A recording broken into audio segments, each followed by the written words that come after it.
Justice League Dark Apokolips War is the final installment in what I like to refer to as the post-Flashpoint era of DC films, which in and of itself is a part of the DC animated movie universe that started way back in 2013 with the release of the Flashpoint movie. It is basically the final hurrah of the post-Flashpoint era of DC films and has a ton of Flashpoint callbacks and references, as well as having the ending directly tie into the Flashpoint movie. It's like the DC animated movie universe's version of Avengers Infinity War and Endgame. However, unlike those films, which were a perfect send-off and love letter to the MCU, I feel as though this film, while being bold and creative with some of the decisions and concepts they implement, kind of fumbled in terms of execution. Is it worth a watch? Yeah, absolutely. Especially if you're a DC fan and have enjoyed the other 14 installments in this franchise. But is it a perfect send-off film for this movie universe? In some ways yes, and in some ways no. But to better understand what I mean, I'll go over a lot of the things that this film does right, and a lot of the things that it quite honestly doesn't. This is my comprehensive review of the DC animated film Justice League Dark Apokolips War.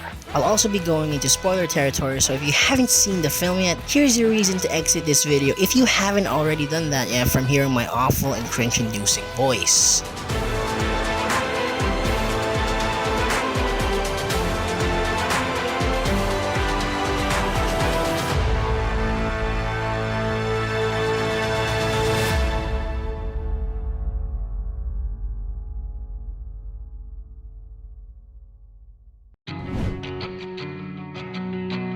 Okay, so I'm gonna be frank about this. In terms of visuals, this film is what you'd expect from a typical DC animated movie. The art looks great and the animation is fine. The fight scenes and choreography does feel a bit stiff in my opinion. Maybe it's the camera angles or the direction being too simple and straightforward, but I definitely feel like DC has done better in the past. I will say that I don't really like the bright flash effect they use in some of the fight scenes to convey impact blows from punches and kicks and whatnot. I don't know, maybe it's just me, but I kind of prefer the method they use to show impact blows in Batman Hush, but that's more of a subjective opinion anyways. There were also moments of distracting 3D animation in the film. In some scenes, the 3D models for the paradooms were way too pronounced and really stood out, but overall these are pretty much just nitpicks at the end of the day. The fact of the matter is that the visuals of this film is fine, nothing too mind-blowing and impressive, but overall solid and delivers what you'd expect from a DC animated movie.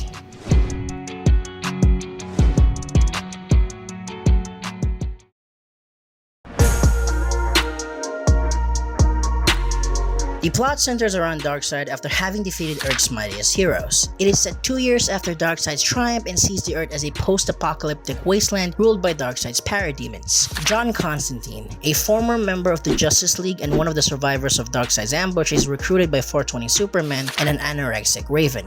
He is tasked on locating Damian All-Important Wayne, the only person that they believe can redeem Darkseid's brainwashing on Batman. From there, we basically follow our heroes as they make their way to Apokolips with the help of Sleeper Agent Lex Luthor, the Harley Quinn-led Suicide Squad, and the badass ass-whooping Lois Lane. Once in Apokolips, they are confronted by the Terminator Justice League, members of which include Starfire, Martian Manhunter, Mera, Hawkman, and most tragic of all, Wonder Woman. Constantine finds a way to release Diana from her brainwashing, and she then fights the rest of the Terminator Justice League all by herself, which is one of the best moments in the film. And because the summary is taking way too long, I'll just point out the important events that happen during the climax of the film. The gang saves Barry, Constantine sees Flashpoint, Damian saves Batman by using Death Note Jutsu, Raven, who is apparently set up to be Damian's love interest in the film, is overcome by his debt and loses control over Trigon. But not to fear, because John Constantine has a brilliant countermeasure for this very situation, which is to also use Death Note Jutsu, apparently. Trigon takes over 420 Superman and fights Darkseid. Lois Lane dies. Superman returns in his full glory and beats the shit out of Darkseid. You took everything from me! Now I'm gonna make you pay! Raven uses the power of Jesus Christ to not only revive Damian and Constantine, I think, but also to turn herself white. They release Trigon in his full glory and use him to distract Darkseid in order to escape and destroy Apokolips. They have a melancholic victory and the Flash decides to give the DC animated movie universe the Scrubs Season 9 treatment. That's pretty much the plot of the film, and if you look at just the plot, it's a pretty amazing story. Seriously, it has Darkseid, it has the Justice League, or more fitting, Just Parts League.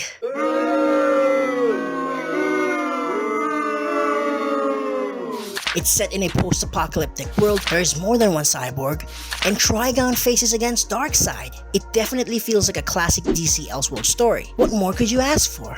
On paper, this is an amazing concept. However, the execution is where the issues lie. The flashback format they use, while I understand its necessity, in my opinion cheapens the moments, because this of course is a story about survival and hope. These characters that have suffered against the reign of Darkseid, it's a story of them overcoming him and saving the Earth, or at least what's left of it.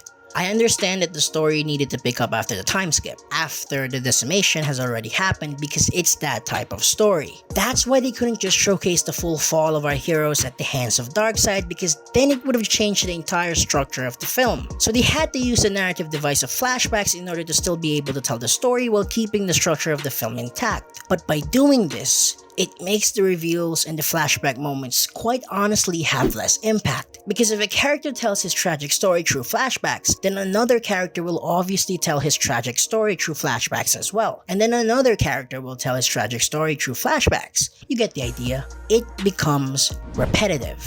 Instead of seeing the character's tragic moments and experiencing it alongside them, we just get told about it. Imagine if Infinity War didn't happen and Marvel just went straight to Endgame. And to get you, the viewers, caught up to the story, it just shows the events of Infinity War through flashbacks. But obviously, you don't get the whole film. You just get snippets of it. Only the bare essentials. Maybe it's just me, but I just find whenever the flashback happens, I feel more like, oh, so that's what happened. Instead of, oh wow, that's what happened? Oh my gosh. I don't know, maybe it's just me. It also doesn't help that the deaths and gore kind of come across as just for shock value. Deaths in this film don't have any meaning or impact if it constantly happens left and right. Batgirl dies, who cares? Hal Jordan dies in the first 10 minutes of the film. Zatanna is goblin fucked by paradooms, so what? We literally see Starfire's guts spilled all over the ground in one scene. Look, the issue isn't that the film has too many deaths necessarily, it's the way that they die. They just die. There's no build up to it, no payoff, and it lacks emotional weight. I understand that there are a lot of characters in this film, but that doesn't excuse them from making the deaths relatively meaningless. The sleeper storyline was also painfully obvious, and it didn't really have much of a payoff. I mean, you could tell from a mile away that Lex was gonna be the sleeper agent since he's the only character that has been shown to have any kind of communication with Darkseid. But I'm not saying that there aren't moments of greatness in this film. The aforementioned Diana versus the Terminator Justice League is one of them, as well as the Green Lantern Oath scene that had me so hyped up, but then made to face reality when it was subverted and Jon Stewart was killed without getting the awesome power-up. Which hits home with me so much because as a fan of the short-lived and unfairly cancelled Green Lantern animated TV show, hashtag bring back the show, hashtag if Young Justice came back so should this show, I've been pretty much programmed to get hyped up whenever the Green Lantern Oath scene is even remotely mentioned. It was a great scene. I also love that they're finally directly acknowledging Flashpoint and actively incorporating and dealing with its consequence, which makes sense because this is basically the final payoff of that film. Though I guess they do also acknowledge Flashpoint in the Suicide Squad Hell to Pay movie with its twist ending, but every time they call back to Flashpoint, it's always greatly appreciated. I also think that they nailed the climax of this film with all the interesting fights and matchups. Trigon vs Darkseid is the single coolest concept of this film. Overall, it's a good story. It's just that for a movie as big and as high stakes as this one, it feels relatively small when big name characters barely get speaking lines, the deaths don't hold much weight, and the main cast is kind of boring for me. Oh, speaking of which, this is a perfect segue to talk about my next point.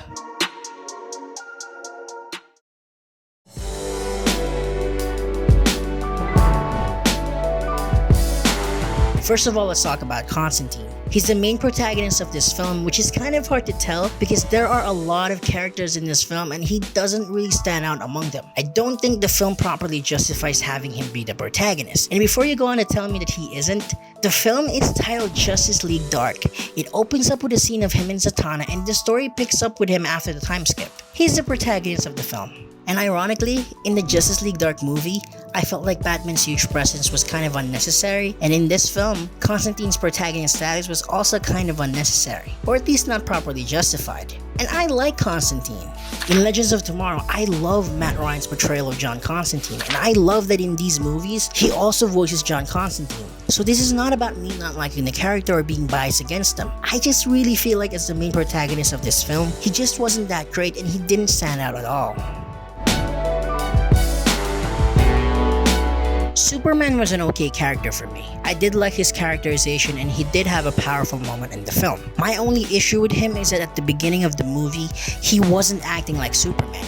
He was so intent on waging a war against Darkseid, which is very much unlike him. And his response when a member of the League, I think it was either Aquaman or the Flash, brought up the point about what this war could entail on the people of Earth, his reaction to that was very un-Superman-like. He was just so adamant about defeating Darkseid that it came across like he was okay if the people of Earth was affected by it as long as they defeat Darkseid. Like it was a necessary evil or something, which Superman would never say or do or even think about. He's a big blue Boy Scout serving and protecting the people. Fortunately, they did redeem him with his moment with Raven where he rescued her from killing herself. The look on his face that screams optimism and hope was beautifully conveyed, and this was after he was tortured by Darkseid and made to suffer with the embedded kryptonite in his body. The fact that at that moment he was still able to give this pure and honest smile towards Raven was damn beautiful. At that moment, he embodied what Superman represents in the central theme of the film, which is having hope even in the darkest of times. That's what makes Superman such an amazing and inspiring character. In the rest of the film, he was fine, and they did a solid enough job with his eventual return and triumph. Overall, a solid character in my opinion.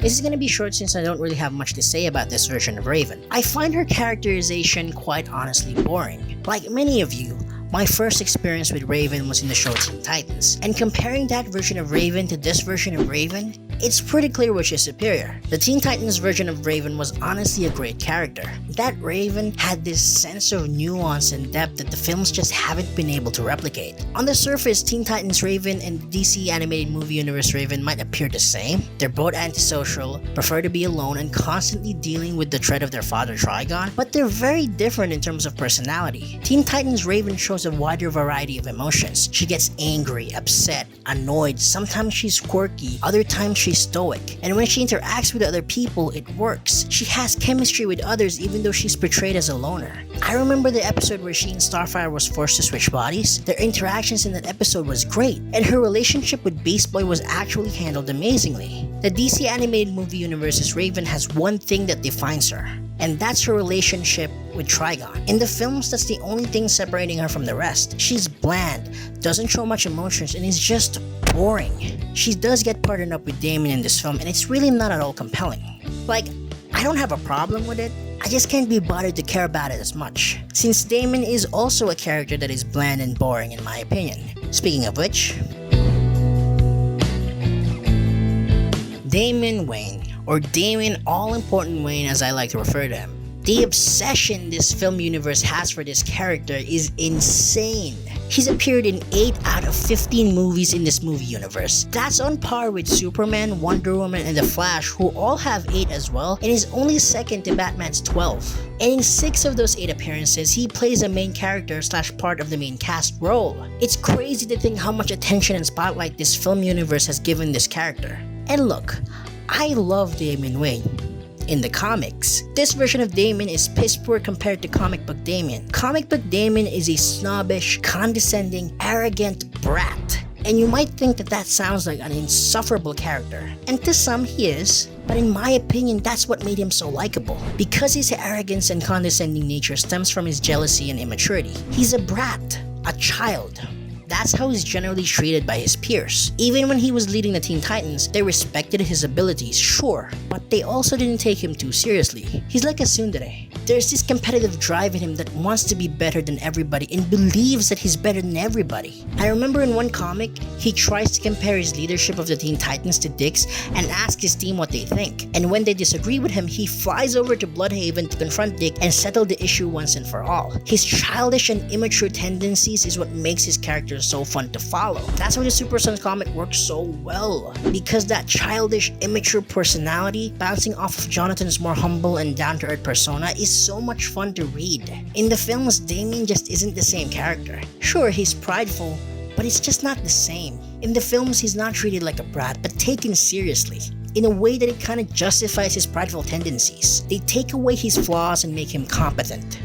Too competent. The childish immaturity that defines his character in the comics is replaced by this uninteresting competency. When he says something or does something, it's almost always right.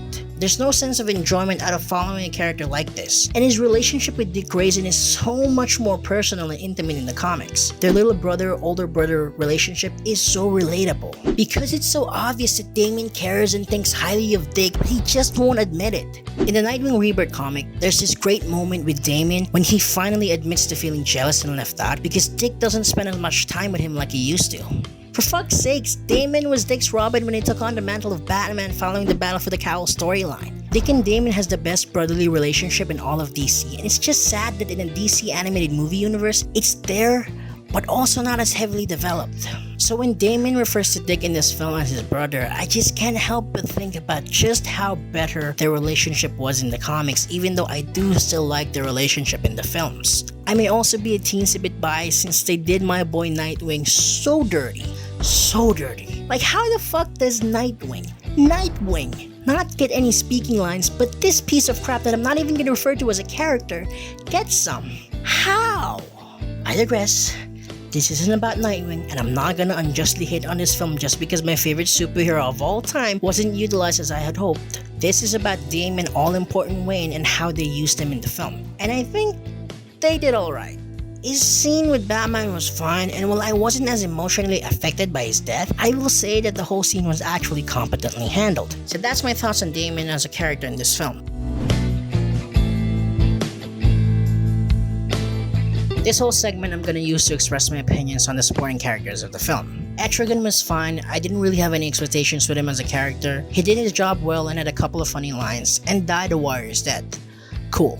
Wonder Woman was used adequately. She had a couple of really great moments. I like that her status as a warrior was actually important in this film. I'm so disappointed that the adaptations just can't seem to translate Lady Shiva's comic book greatness. She is one of DC's top fighters, able to go toe-to-toe with Richard Dragon and Batman himself. She's the freaking mother of Cassandra Cain, for fuck's sakes. I don't understand why she's always just there, doing God knows what whenever she's adapted into film and television. It's especially outrageous the way they handled her in this film, making a mockery of her fighting prowess in her first appearance. For shame, DC Animated Universe. For shame.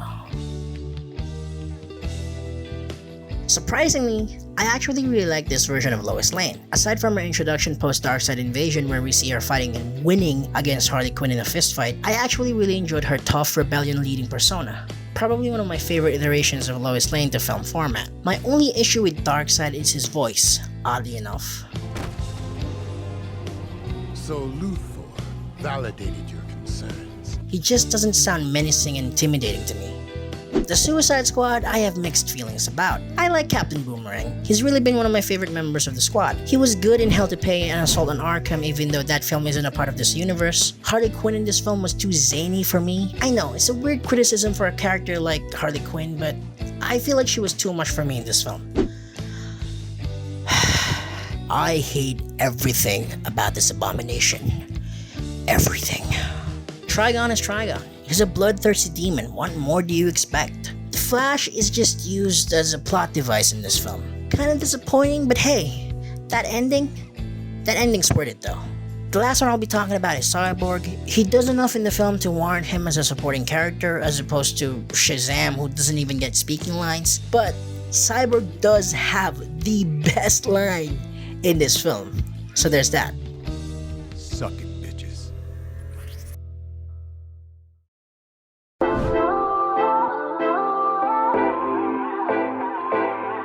From the trailers, I thought this was gonna be an ensemble movie crossover featuring all the DC characters we've seen from previous films in the DC animated movie universe. The tone that I had in mind was something more akin to Justice League War but with a darker undertone. I didn't think it was gonna be a straight up gloom and doom, post-apocalyptic survival for the literal sake of the universe R-rated movie. But I guess that's on me for expecting differently on a movie titled Justice League Dark after all. There's that DC Elseworld charm to the film that I really appreciate, even if the execution is at times sloppy and unimpactful. The concept of having a world ruled by Darkseid and our heroes desecrated and conquered by him is still a great one. That alone makes this film worth a watch if anything. And as a final film in the franchise, it's not a bad way to go. The film has some issues regarding execution, but the concepts implemented within the film are ambitious and bold. The callbacks to Flashpoint, the feeling of finality, the gloomy melancholic ending that has hints of optimism and hope. It all makes this a pretty fun, enjoyable, and worthwhile film even with all its flaws. Plus, the potential this movie's endings entails is something to be excited about. We're stepping into a new, different, and unknown territory of DC animated movie universes, where they can pretty much theoretically reboot and reshift their movie universe whenever they feel like pulling the plug and starting from scratch, while still having the benefit of it all being connected. Think of it like having multiple MCUs, only they can restart from Iron Man while still keeping Endgame. It's like having your cake and eating it too. With this film essentially being a crisis event slash reboot type story, it feels like the DC animated movie universe is becoming more and more like DC Comics. Hopefully, they can finally correct a lot of the mistakes that they did with the post-Flashpoint universe. For example, they can finally have all the Robins exist within this new universe they're creating. Yeah, you heard that right. Jason and Tim don't exist in this universe. Justice League Dark Apokolips War is a good film. Don't mistake my objectivity as me saying it's a bad film and you shouldn't watch it. It's just really hard to care about the events of this film when A, you know that everything that happened will be reversed in some way or another, and B, the characters you're following aren't that interesting. The movie is fine if you just let yourself go along with it and don't think too hard about it. That's what's inevitably gonna happen anyways. The significance of this film mainly comes from its ending and what it ultimately represents. A reboot. An in-canon, necessary, and justified reboot. So yeah, that's pretty much my review of this film. All that's left to say is... Suck it, bitches.